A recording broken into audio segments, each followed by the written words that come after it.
Guys, tingnan nyo guys, pina-general cleaning ako kasi nag-eid mubarak dito, walang trabaho. Ayan, sobrang puti na siya guys. Oh, yan ang trabaho ko ngayon guys. At yung kahapon paggagaling namin doon sa mama ni madam. Yan, ayun oh, banda roon hindi pa. Nakita nyo, hindi pa siya puti.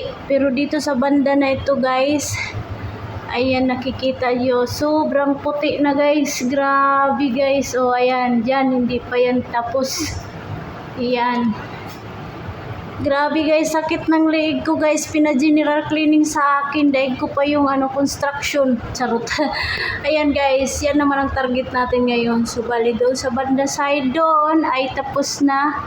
Ayan na lang ang ating kukuskusin. Hanggang doon, hanggang doon, hanggang doon, hanggang doon, hanggang doon, hanggang doon, doon sa mga kasulok-sulok, ganyan. Ayan oh, sobrang dilaw pa yan.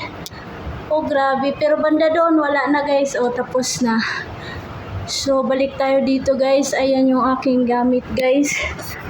So kung mapapansin nyo guys, ayan, sobrang dumi din yan. Mamaya ibibidyo natin yan. Ayan, tumutulo yung aking paglilinis guys. Tsaka dito guys ay sobrang itim yan guys. Yan oh. Yan oh. Yan. Sobrang dumi yan guys. Oh. Yan din oh. Medyo maputi-puti na to ng konti. Yan. So sa ilalim ayan. Ibibidyo natin yan mamaya guys. Ayan yan. Ibibidyo natin yan mamaya pag natapos na ako. Ayan oh. Sobrang itim. Ito malinis na. Doon hindi pa mantika kasi yan guys. Ayan. Andito tayo sa taas ng may lutuan guys. So ayan, pina-general cleaning sa akin. Sobrang dumi yan guys. Oh. Mamaya video natin yan pag natapos ako guys. Ayan. Oh, ito guys, lilinisin ko ngayon guys. So mamaya video natin ulit pag natapos ako.